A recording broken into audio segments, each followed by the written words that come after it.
राज्य में कानून व्यवस्था को लेकर भाजपा ने राज्य सरकार पर बड़ा हमला बोला है। भाजपा प्रदेश अध्यक्ष आदित्य साहू ने प्रेस वार्ता में आरोप लगाया कि झारखंड में सरकार नहीं बल्कि आपराधिक तंत्र चल रहा है और आम जनता भय के माहौल में जी रही है।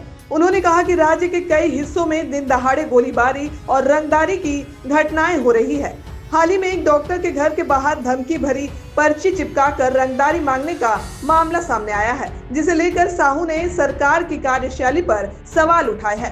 निकाय चुनाव के बीच भाजपा ने चुनाव आयोग को पत्र लिखकर भय मुक्त और निष्पक्ष मतदान की मांग की है। साथ ही हर बूथ पर सीसीटीवी और कड़ी सुरक्षा व्यवस्था सुनिश्चित करने की बात कही है। फिलहाल इन आरोपों पर राज्य सरकार की ओर से कोई आधिकारिक प्रतिक्रिया नहीं आई है। पत्रकार मित्रों, मुझे लगता है कि इस राज्य में झारखंड मुक्ति मोर्चा और कांग्रेस की सरकार नहीं चल रही। यहां अपराधियों की सरकार चल रही है। अपराधी इस राज्य में शासन करने का काम कर रहे हैं, उनकी हुकूमत चल रही है।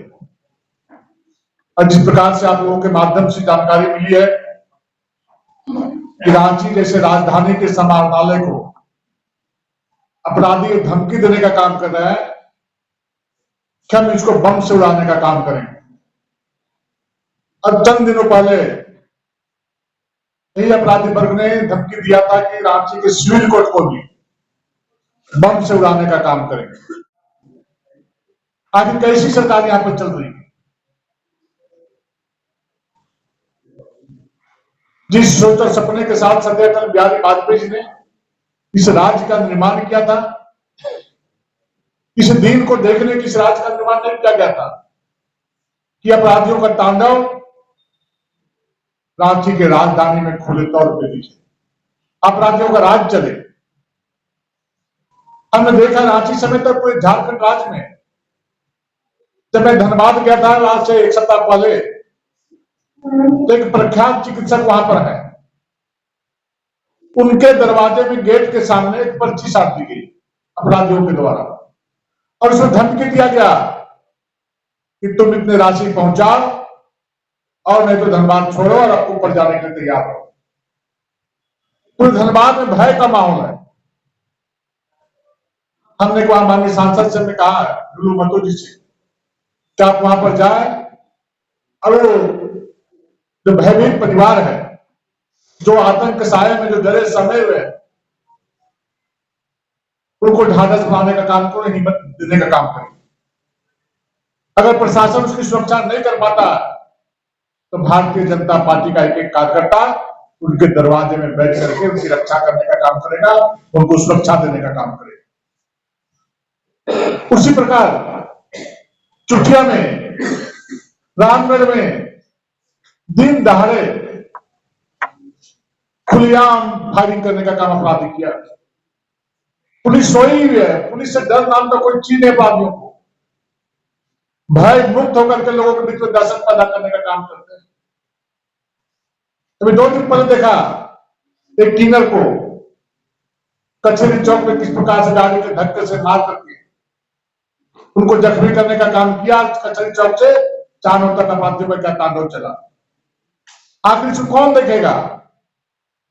सरकार मस्त है, अपराधी अपने काम में व्यस्त है।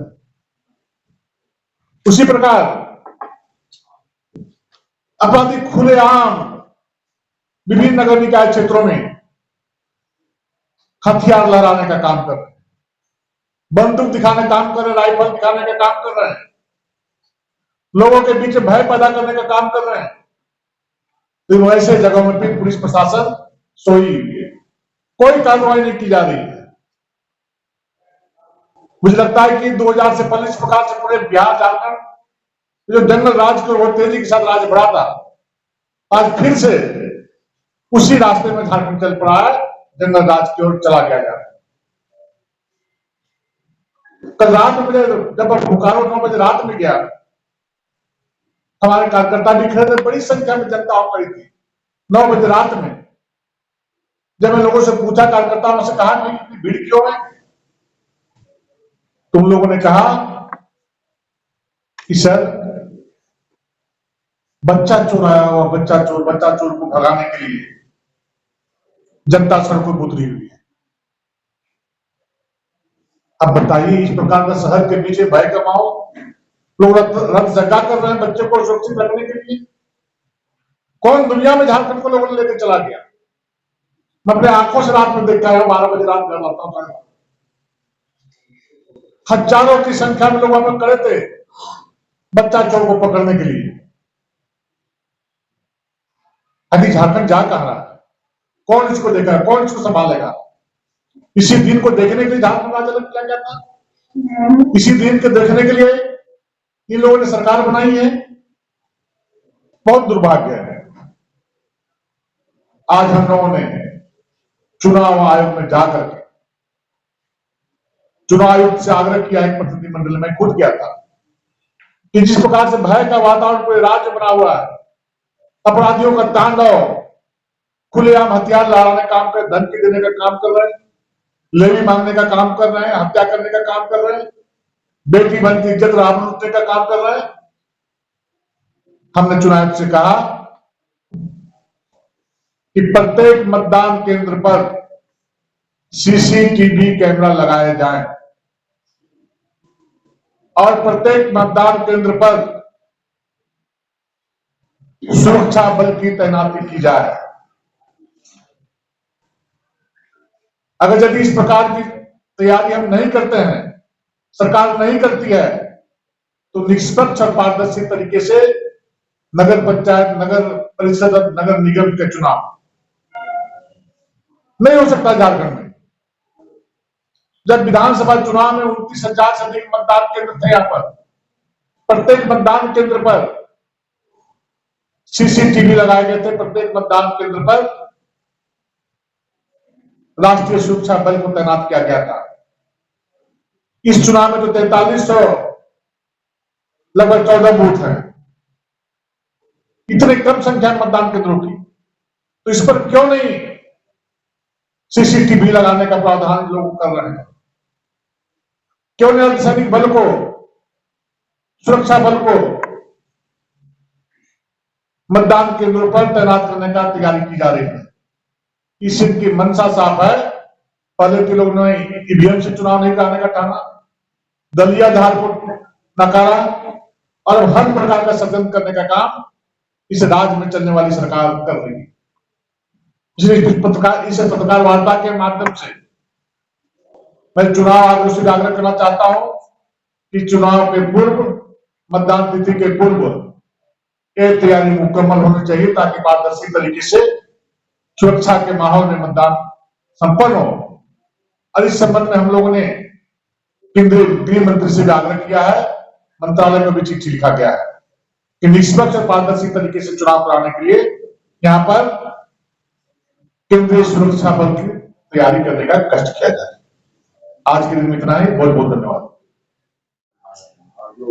कल सुप्रीम कोर्ट का एक फैसला भी आया बीजेपी को लेकर के हुआ, आपको लगता है कि कानून व्यवस्था को लेकर सरकार बीजेपी भी तरीके से काम नहीं कर पा रही? अब काम करती बीजेपी महोदया, इस प्रकार का वातावरण का निर्माण, इस प्रकार का खौफ का माहौल झारखंड में दिखाई नहीं पड़ता।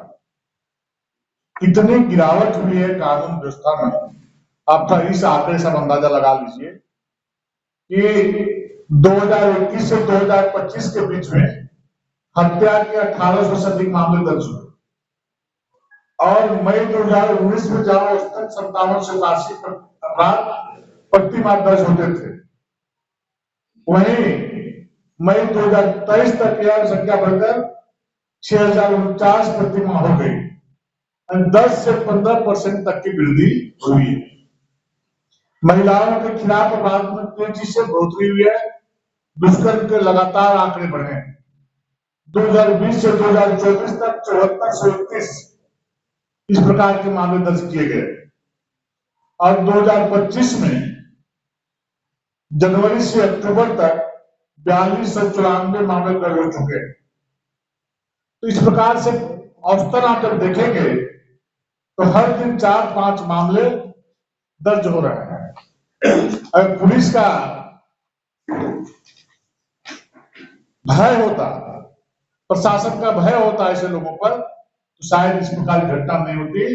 रांची में 47% वृद्धि दर्ज की गई है। तब सोच सकते हैं कि इस राज्य का कानून व्यवस्था किसके हाथ में है। इसीलिए हमने कहा अपराधियों की समानांतर सरकार झारखंड राज्य में चल रही है। सर इस बात को प्रदेश प्रदेश मुख्यालय निकाय चुनाव को लेकर क्या बातचीत की, वार्ता हुई? नहीं, इसे आपसी मिलने जुलने का कार्यक्रम था। बहुत दिनों से मुलाकात नहीं हुई थी। चूंकि मैं हाल ही प्रदेश अध्यक्ष बना हूं, तो उस संबंध में उन्होंने बधाई देने के लिए घर पे बुलाया था। यहाँ भी आए। हमारे बहुत पुराने पारिवारिक सदस्य हैं, मेरे व्यक्तिगत रिश्ते हैं, इसलिए उस राजनीतिक बात कम, पारिवारिक बातें ज्यादा हुई। जो केंद्रीय गृह मंत्री को चिट्ठी आप लोगों ने लिखा था, क्या आप लोग कह रहे हैं कि स्वतः संज्ञान केंद्रीय गृह मंत्रालय ने चुनाव के दौरान, क्योंकि राज्य सरकार मांगे की सुरक्षा कब करो? नहीं, निर्वाचन आयोग का काम है। निर्वाचन आयोग को हम लोगों ने पत्र लिखा है, सशरीर वहां पर उपस्थित होकर के आग्रह किया है। साथ ही उसकी प्रतिलिपि गृह मंत्रालय को हम लोगों ने दिया है। सर इस बात को लेकर बधाई देंगे ना पुलिस को? अनसंस्कृत के परिवार से मिलने गए वो वापस आ गए, और मांझी में परिवार से मिलने गए वो वापस आ गए, जमशेदपुर में प्रेशर बनाया वो वापस आ गया। तो देखिए, मैं आज के दिन में भारतीय जनता पार्टी के एक कार्यकर्ताओं को बधाई और धन्यवाद देता हूं, आभार प्रकट करता हूं। अगर यदि भारतीय जनता पार्टी के एक कार्यकर्ता यदि पुलिस प्रशासन पर दबाव नहीं बनाए, जमशेदपुर में एसपी कार्यालय के घेराव करने का काम किया और रांची में एसएसपी कार्यालय का घेराव करने का काम किया, अगर यदि हमारे कार्यकर्ता पुलिस प्रशासन पर दबाव नहीं बनाते, तो शायद वो बच्चे आज उनके माँ पिताजी के सामने नहीं होंगे। अभी कोडरमा से एक बच्चा 2 महीने से गायब है। तब क्या दृश्य उत्पन्न होगा इस झारखंड राज्य में? एक नए प्रकार का उद्योग चल गया। जब भारतीय जनता पार्टी के कार्यकर्ता सड़कों पर उतरे, उस किसी अपराधियों का मनोबल दबा और पुलिस के लोग भी था चौकस हुए। पुलिस गति बढ़ाई तो सिर्फ भारतीय जनता पार्टी के कार्यकर्ताओं के दबाव में चल। अगर दबाव नहीं बनाते हमारे कार्यकर्ता, तो शायद अंशंसिका या कन्हैया या कैरव गांधी आज अपने माँ बाप के पास नहीं होते। कैसा प्रशासन सोचिए ना। हम लोग बोले 3 दिन के अंदर जब गिरफ्तार नहीं करो, बरामद नहीं करोगे बच्चों को, तो झारखंड ठप कर देंगे, रांची बंद कर देंगे। चौथे दिन बच्चा घर के आंगन में चला आता है। कैरव गांधी युवा उद्यमी था, उसका अपहरण कर लिया घर के आंगन के बाहर से। भाजपा कार्यकर्ता धमकी देते हैं कि यदि आप उसको बरामद नहीं करोगे, हम झारखंड बंद करेंगे। पुलिस के लोग चौकस हुए, कोशिश की, और फिर वो भी 4 दिन के बाद कैरव गांधी माँ बाप के सामने वो हंसता हुआ घर पे आ गया। इसका मतलब ये हुआ कि राज्य एक बड़े आंदोलन की मांग कर रहा है। निश्चित रूप से हर कमियां के विरोध में, हर खामियां के विरोध में, हर अन्याय और अत्याचार के विरोध में इस नगर निकाय चुनाव के बाद भारतीय जनता पार्टी के एक कार्यकर्ता सड़कों पर उतर करके इस सरकार का नींद हराम करेगी और उसको चैन से सोने नहीं देगी। सर एक चंपई सोना मामला आ रहा था कि नाराज नहीं, मीडिया को उपज है, ये मीडिया का उपज है। मीडिया के मित्रों को मैं धन्यवाद देता हूँ। ऐसे भ्रामक न्यूज छापते रहे और जनता को परोसते रहे। ये भ्रामक न्यूज चंपई से बात होती है, हमारे वरिष्ठ नेता है, कहीं पर कोई भ्रम की स्थिति नहीं है।